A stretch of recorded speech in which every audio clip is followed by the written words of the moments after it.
सुप्रभात विद्यार्थियों, मैं डॉक्टर नारायणलाल माली, सहायक आचार्य इतिहास, राजकीय महाविद्यालय रायपुर भीलवाड़ा। इतिहास की ऑनलाइन क्लास में आपका पुनः स्वागत है। आज हम बीए पार्ट तृतीय वर्ष इतिहास के प्रथम प्रश्न पत्र आधुनिक भारत के इतिहास में बंगाल में किस प्रकार अंग्रेजों ने अपनी शक्ति स्थापित की, इसका हम अध्ययन करेंगे। तो आज के हमारे वीडियो का टॉपिक है बंगाल में ब्रिटिश सत्ता की स्थापना।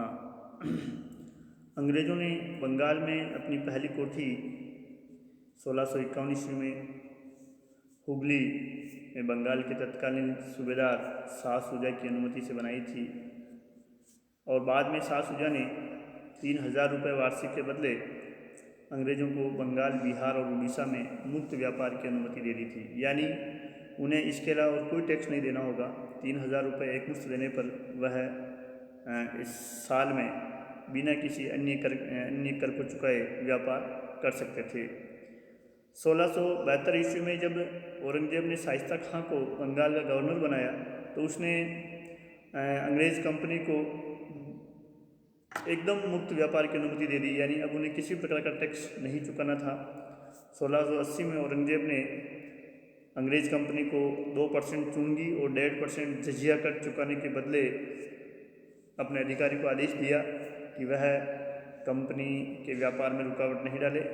1686 में जब अंग्रेज़ों ने हुगली को लूटा तब औरंगजेब स्वयं सेना लेकर उनके विरुद्ध गया और उन्हें समुद्र में भागने पर विवश कर दिया।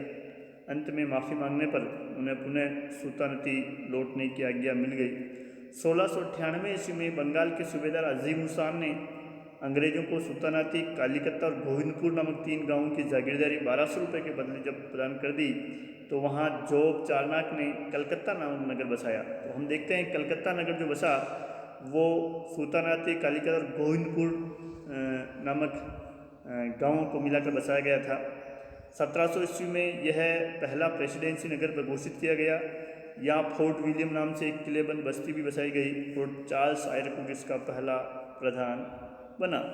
1717 ईस्वी में मुगल सम्राट फर्रुखशह ने एक अंग्रेज़ डॉक्टर हैमिल्टन द्वारा उसकी चिकित्सा किए जाने पर अंग्रेज़ों को 3000 रुपये वार्षिक के बदले बंगाल सूबे में मुक्त व्यापार की अनुमति दे दी और 10,000 रुपये वार्षिक के बदले कंपनी को सूरत में सभी करों से भी मुक्ति दे दी गई।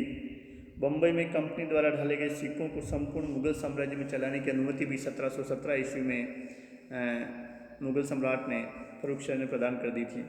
यह एक प्रकार से कंपनी के लिए मैग्ना कार्टा था। एक बहुत बड़ी बात थी जब उन्हें एक मामूली राशि के बदले बंगाल सूबे में, जो कि उसमें बहुत बड़ा था, उसमें वर्तमान बिहार, उड़ीसा और बांग्लादेश तक आते थे, भारत का सबसे समृद्ध प्रांत था, उसमें एक मामूली राशि के बदले उन्हें व्यापार की सुविधा दी गई थी। अंग्रेज़ों ने भारत में सबसे पहले अपनी राजनीतिक सत्ता बंगाल में प्राप्त की और प्लासी के युद्ध में उन्होंने बंगाल के नवाब को हराकर एक प्रकार से बंगाल की गद्दी पर अपना अप्रत्यक्ष नियंत्रण स्थापित कर लिया और बाद में बक्सर के युद्ध द्वारा अवध और मुगल सम्राट को भी पराजित करके उन्होंने अपनी सत्ता को सुदृढ़ कर लिया था। बंगाल की स्थिति को हम देखें तो 1701 ईस्वी में औरंगजेब ने मुर्शिद कुली खां को बंगाल का सूबेदार बनाया और 1707 में जब औरंगजेब की मृत्यु हो गई और मुगल साम्राज्य कमज़ोर हो गया तो मुर्शिद कुली खां ने 1717 ईस्वी में बंगाल को एक स्वतंत्र राज्य घोषित कर दिया और बंगाल की राजधानी को ढाका से बदलकर मुर्शिदाबाद ले गया।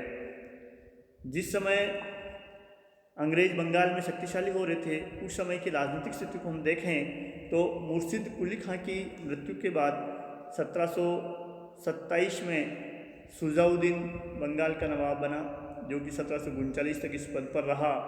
कुछ समय के लिए सरफराज और बाद में अलीवर्दी खां ने बंगाल की गद्दी हथिया ली 1740 ईस्वी में। अलीवर्दी खां एक शक्तिशाली और बुद्धिमान शासक था। उसने मुगलों को राजस्व भेजना बंद कर दिया और बंगाल की शासन व्यवस्था पर उसने ध्यान दिया।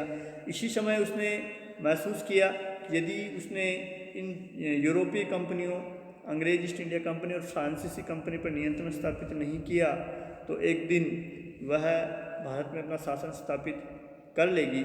उसने बड़ी चतुराई से इन दोनों कंपनियों के साथ व्यवहार किया। वह कहा भी करता था कि इन अंग्रेज़ों को नहीं छेड़ोगे तो ये शायद देगी, और छेड़ने पर एक काट काट कर मार डालेगी। उसने अपने उत्तराधिकारी, अपने दोहिते सिराजुद्दौला को, जो कि उसकी मृत्यु के बाद 1756 ईस्वी में बंगाल का नवाब बना, ये सीख दी थी कि वह इन विदेशी कंपनियों की ओर से सावधान रहे। इसी सिराजुद्दौला के शासनकाल में 20 जून 1756 को ब्लैक होल की घटना हुई और 23 जून 1757 को प्लासी का युद्ध हुआ। हम देखते हैं सिराजुद्दौला और अंग्रेज़ों के मध्य जो तनावपूर्ण संबंध थे, वो तनावपूर्ण संबंधों के पीछे क्या कारण था। पहला हम देखते हैं कि जब सिराजुद्दौला ने बंगाल की गद्दी संभाली तो औपचारिक रूप से उस समय परंपरा थी कि उसके अधीनस्थ शासक, बड़े अधिकारी, बड़े व्यापारी इत्यादि दरबार में उपस्थित होकर के नवाब के सामने पेश होते, उसका मुजरा करके उसे आप यथा योग्य भेंट देते थे। इस दौरान फ्रेंच कंपनी तो बंगाल दरबार में उपस्थित हुई, मगर ईस्ट इंडिया कंपनी की ओर से कोई भी प्रतिनिधि सिराजुद्दौला से भेंट करने के लिए दरबार में नहीं पहुंचा। इससे सिराज मन ही मन अंग्रेज़ों से नाराज़ हो गया। दूसरी ओर जब सिराजुद्दौला बंगाल का नवाब बना तो उसकी मौसी घसीटी बेगम और उसकी एक अन्य मौसी के लड़के शौकत जंग ने सिराजुद्दौला की बंगाल का नवाब बनने का विरोध किया और ख़ुद को बंगाल की गद्दी का दावेदार पता करके वो अंग्रेज़ों की शरण में चले गए। जब नवाब ने उन्हें वापस मांगा तो अंग्रेज़ों ने देने से मना कर दिया। घसीटी बेगम का समर्थन सिराजुद्दौला का जो दीवान था राजवल्लभ वो कर रहा था। उसका बेटा कृष्ण वल्लभ भी एक प्रकार से कहें सिराज के विरोधियों के साथ था। जब सिराज ने उनके विरुद्ध कार्रवाई करने की कोशिश की तो वो भाग करके अंग्रेज़ों की शरण में चले गए। जब नवाब ने राजवल्लभ और कृष्ण वल्लभ को बंगाल शासन को सौंपने की बात कही तो अंग्रेज़ों ने मना कर दिया। तो इससे सिराज काफ़ी नाराज़ हुआ कि उन्हीं के आश्रय में रहकर जो कंपनी व्यापार कर रही थी वो नवाब के विरोधियों को शरण भी दे रही थी, बंगाल के शासन के षड्यंत्रकारियों को शरण भी दे रही थी और नवाब द्वारा मांगने पर उन्हें वापस भी नहीं लौटा रही थी।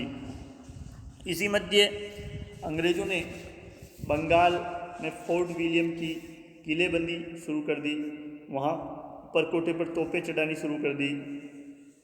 फलस्वरूप नवाब अंग्रेज़ों के विरुद्ध कार्रवाई करने के लिए विवश हो गया।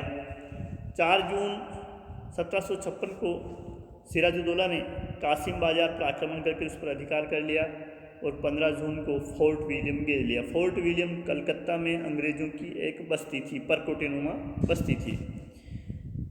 20 जून को नवाब ने फोर्ट विलियम पर अधिकार कर लिया।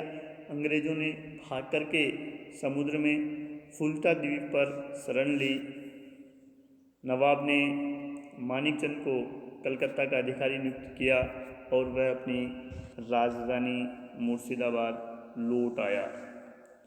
सिराजुद्दौला के शासनकाल की एक महत्वपूर्ण घटना थी ब्लैक होल की घटना या काल कोठरी की घटना।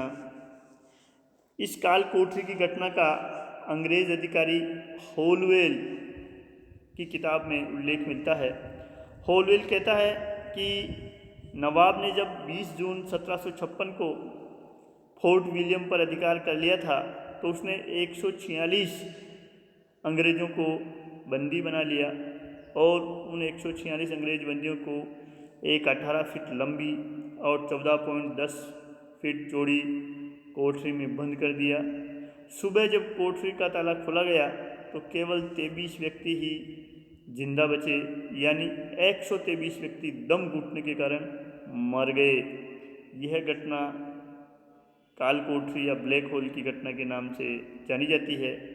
इस घटना का उल्लेख होलवेल के अतिरिक्त और कहीं नहीं मिलता है।